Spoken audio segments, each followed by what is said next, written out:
Hey everyone, I'm Nicole Gale with Guiding Echoes, the channel that is devoted to your spiritual and personal growth. And in this video, I want to speak with you about energy vampires. Now, I know you've heard that term before, and if you haven't, I'll explain it to you. But before we get into that, I do want to let you know that I believe that there is a huge misconception about energy vampires. And it's basically this idea that they're all, well, evil, for lack of a better term.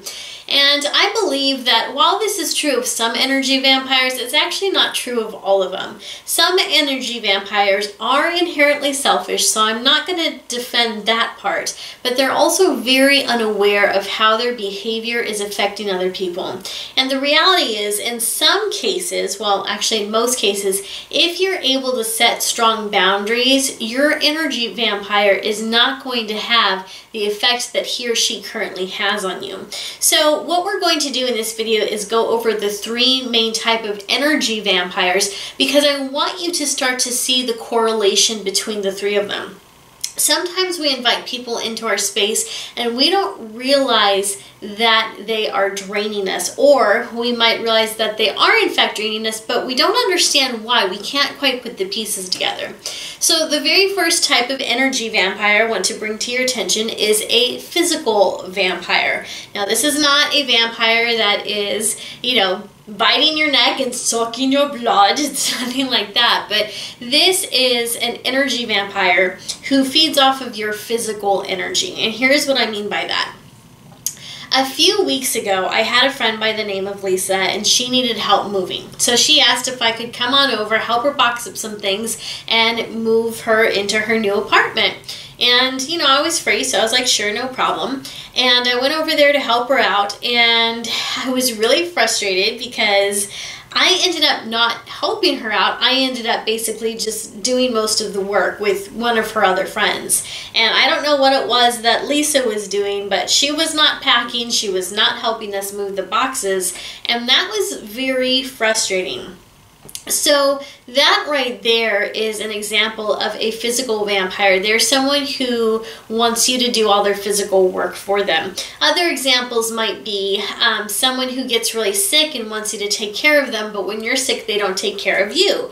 Or another example, which most of you women will probably be able to relate to, is someone who is using you only for their sexual needs. This is someone who doesn't care if your needs are getting met. They're not offering any type of commitment or other type of intimacy with you. So they're not taking you out on dates. They're not taking you to the movies. They're not even spending the night most of the time. They're just coming over for that booty call and they're leaving. And when that happens, you might feel like you're worthless, but you allow this behavior to continue because you're getting some form of intimacy out of it. At least that's what you're telling yourself. But if you're feeling drained from this, if you're feeling worthless, if you're feeling upset over it, then this is obviously not a good thing, and you are in fact sleeping with an energy vampire. The second type of energy vampire I want to speak about is an emotional vampire. And this is the type of vampire that people are usually talking about when they talk about energy vampires. So an emotional vampire is someone who plays off of your emotions. So if you are someone who is largely compassionate, empathetic, understanding, then you are going to be good prey for an emotional vampire, and usually they show up as narcissists or sociopaths. Not all the time, but most of the time. So an emotional vampire is somebody who is most likely going to use you as their emotional punching bag. They're going to put you down. They're going to call you names. They're going to insult you to your face. They're not going to do anything that brings you emotional comfort or emotional validation. And on the flip side, they're going to do things that require compassion and understanding out of you. So they may come to you after a hard day of work and tell you how horrible their boss was and how unfair it was that they didn't get that promotion. They'll tell you about how their car broke down. They will just get you so exhausted because they will tell you everything bad that happened in their day. And the frustrating part is that this is a pattern with them. It seems like there's always something bad happening in their day. They will constantly complain. and they won't attempt to make any positive changes in their life. And if they do make such an attempt, it's usually very short-lived because they don't want to lose your listening ear. And what I mean by that is, after a while, people get tired of complainers, and you can't help but to give them advice, right? And so what an emotional vampire will do is they'll take that advice, they'll follow it for a little while, not long enough to get results, but long enough to make it look as if they are trying, as if they're making some type of an attempt. And then when things don't work out, they can say, well, I tried it and it didn't work. I took your advice, I did what you told me to, and nothing good happened out of it. In fact, here's the list of horrible things that happened as a result of taking your advice. So emotional vampires always have something going on in their lives. They're never wanting to fix things. They're wanting you to fix things for them, and they are looking for a way to get results with as little investment as necessary. In fact, that's true of all the vampires. They're trying to get something fixed, or they're trying to bring something into their own life that doesn't require any work on their part, which is why they need you. They need you to do the work so that they don't have to lift a finger. So that's what an emotional vampire does, or rather how they behave. The last one on the list is a money vampire, a financial vampire, if you will. So it's exactly what it sounds like. This is somebody who is draining you financially. So this is the friend who's always borrowing money and doesn't pay you back, or pays you back late, or pays you only half back and always has an excuse. This is the family member who's overstaying their welcome, who always sticks you with the bill after you go out to breakfast, lunch, and dinner. And the thing about these vampires is that they don't even really do a fair energy trade. So let's say, for example, that you do have a friend who is staying with you, and this friend is not helping out financially, and so they're just crashing at your place for a little bit, and they end up staying longer than what you had hoped. And in addition to that, not only are they not paying money, not only are they not, giving you money, so that means that you're paying for the roof over the head, the electricity they're using, the water that they're using, and that might be okay for a short amount of time. Also depends on what's happening in their life. But this starts to become a problem when they're not trying to give back in any other way. So they're not cleaning the kitchen for you, and they're not vacuuming, or they're not watching your kids, or they're not going grocery shopping, or they're not cooking. They're not doing anything. And this is a pattern for them. This is something that happens over and over again. So one of the things that I do want to make clear is that when it comes to energy vampires, you want to make sure that you're not labeling someone who's deeply hurt and wounded and in a period of grief as an energy vampire, because there is a difference. An energy vampire is someone who consistently has these behaviors. Regardless of what's happening in their life, they are always trying to take something from you. A financial vampire may very well have a good paying job, but is still trying to find a way to get everyone else to pay for their breakfast, lunch, dinner, coffee, the gas in their car. They're cheating on their taxes.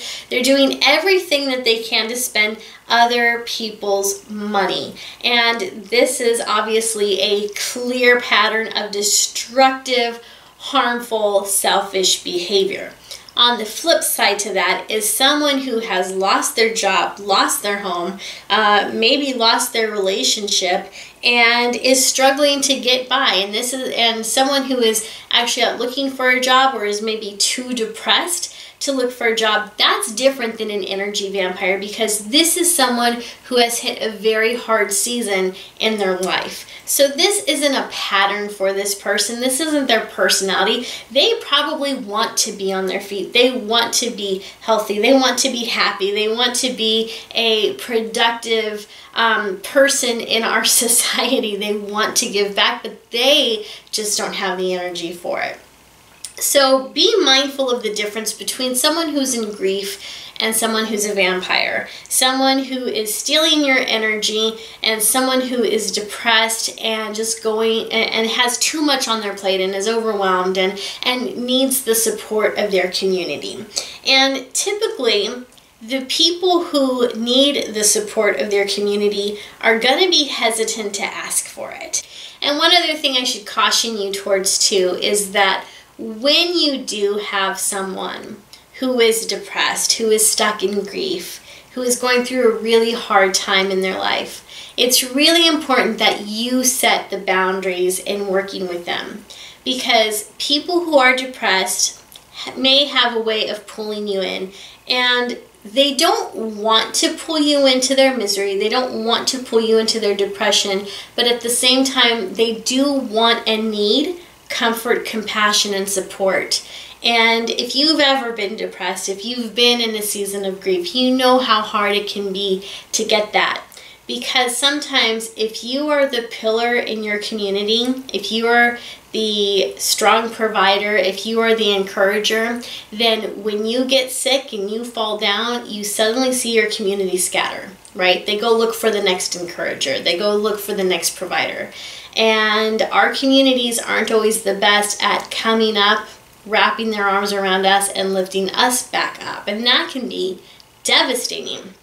So you don't want to do that to the people who have been there for you, to the people who have been your strength and been your source of comfort. You want to be able to give back. But the caveat is that you do need to be able to set a boundary, because if this person does accidentally succeed at bringing you down to their level, or at least close to it, you're probably not going to be much good to them or to yourself. So you may need to set a limit where, okay, I'm going to call this person every day to check in on them, but I'm only going to spend 1 hour on the phone. I'm going to set the timer and make sure it's only 1 hour.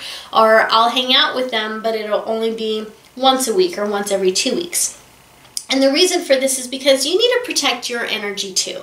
You have your life, you have your job, you have your family, you have your relationship, and you need to make sure that your energy doesn't start to slip, because when it does, you're not going to have the energy for all of these other areas of your life. And when you're able to create those boundaries and create that balance, you're able to keep all of these other areas healthy, and you're able to really be there for your friend in a way that is productive to both of you. And your energy, by protecting your energy and keeping it healthy, can help to lift his or her energy up too. So be very, very mindful in how you are reaching out to your friends who are wounded and who are in grief, okay? So I hope that you found this video helpful. If you have any questions or comments about what we discussed here today, please put them in the comment section down below. And if there's something that I forgot to mention as far as how to tell who an energy vampire is, or if there's a type of energy vampire that I maybe forgot to mention, put that in the comment section down below too. If this is your first time watching one of my videos, I would like to welcome you to the Guiding Echoes community. I'd also like to invite you to subscribe to this channel. Here on this channel, we love to talk about spiritual and philosophical things, and we're all about expanding ourselves, our consciousness, and becoming better people. So if that's something you're interested in, you've come to the right place. So be sure that you subscribe to that channel and hit that little bell icon so you can be notified when I release new videos in the future. Thank you for watching, and I will see you next time.